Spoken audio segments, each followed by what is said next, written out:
এসএসসির second SLST যে exam হতে চলেছে 9, 10 এবং 11, 12, যার শিডিউল দিয়ে দিয়েছে এবং প্রভিশনাল অ্যাডমিট কার্ড ইস্যু হয়ে গেছে।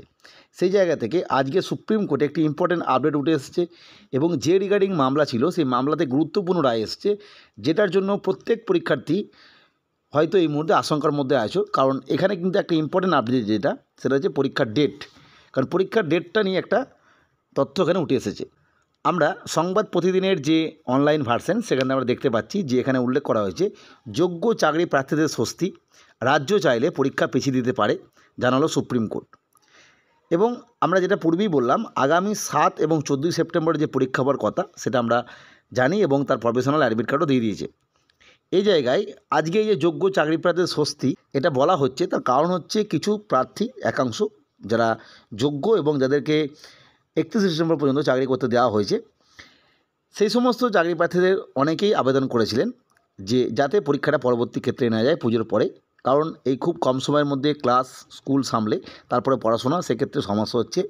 সেই জায়গা থেকে এবং ইম্পর্টেন্ট যে বিষয়, অনেকেই আছে যারা নতুন নিয়ম অনুযায়ী ফর্ম এন্ট্রি করতে পারেনি। কারণ পূর্বের যে নিয়ম সেই অনুযায়ী 45% মার্কস পেলেই 9, 10 এবং 11, 12-এর যে পরীক্ষা সেখানে এলিজেবল ছিলেন। কিন্তু বর্তমানে এনসিইআরটি যে নতুন নিয়ম সেই অনুযায়ী 50% মার্কস পেলেই তবেই সে এলিজেবল পরীক্ষা দেওয়ার জন্য। ফলে সেই মার্কস অনেকের ছিল না এবং সেই জন্য পূর্বের নিয়ম অনুযায়ী ছাড় পেলেও এই নিয়মে ছাড় পায়নি এবং ফর্ম এন্ট্রি করতে পারেনি। তাদের ক্ষেত্র থেকেও এই বিষয়ে আবেদন জানানো হয়েছিল। সেই জায়গা থেকে সুপ্রিম কোর্টের আজকে যে অবজারভেশন, সেখানে স্পষ্ট বলে দেওয়া হয়েছে যে ওই সমস্ত ক্যান্ডিডেট যারা পরীক্ষা দিতে পারছে না অথচ যোগ্য, যারা এই মুহূর্তে স্কুলে যাচ্ছে, তাদেরকে কিন্তু এই মুহূর্তে ফর্ম এন্ট্রি করার সুযোগ দিতে হবে। এবং এই যে পরীক্ষা ডেট পেছনো এই কথা নিয়ে যেটা বলা হয়েছে, যেটা রাজ্য বা এসএসসি যারা চাইলে এটা করতে পারে তাদের মতো করে, অর্থাৎ ওই যারা যোগ্য চাকরি প্রার্থী যারা ফর্ম এন্ট্রি করতে পারেন তাদেরকে অবশ্যই ফর্ম এন্ট্রি করতে দিতে হবে। এবং এই তথ্যটা উঠে এসেছে যে অন্ততপক্ষে 7 দিনের মতো সময় দিতে হবে যাতে তারা ফর্ম এন্ট্রি করতে পারে। আর এই ডেট পেছনের ব্যাপারে সম্পূর্ণভাবে বলে দেওয়া হয়েছে, এটা সম্পূর্ণভাবে এসএসসি এবং রাজ্য সরকার যারা পরীক্ষার অথরিটি রয়েছে, অ্যাপয়েন্টিং অথরিটি, তারা ঠিক করবে যে এই সময়ের মধ্যে ফর্ম এন্ট্রি করিয়ে তারা এই পরীক্ষা নিতে পারবে কিনা। ফলে যারা পরীক্ষা দেবে তাদের মধ্যে অনেকেই একটা কনফিউশনের মধ্যে আছো যে কী হবে। তাই প্রত্যেককে আমি বলবো যে আপাতত হবে এই 2 সপ্তাহ, 14 দিন টাইম আছে, এইভাবেই পড়াশোনা করো এবং সেই অনুযায়ী পড়ে যাও। কারণ পরীক্ষার ডেট কী হবে না হবে সেটা আমরা পরে বুঝতে পারবো।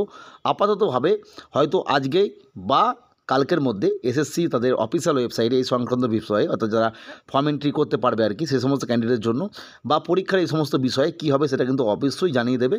তবে তোমরা এই মুহূর্তে আশাহত হও না, প্রত্যেককে যেভাবে পড়ছিলে পড়াশোনা করো। যাই হোক, আজকে আমরা এই তথ্যটা শেয়ার করলাম। পরবর্তী আপডেট বা তথ্যের জন্য চ্যানেলটিকে সাবস্ক্রাইব করে রেখো। ভিডিওটি দেখার জন্য প্রত্যেককে অসংখ্য ধন্যবাদ।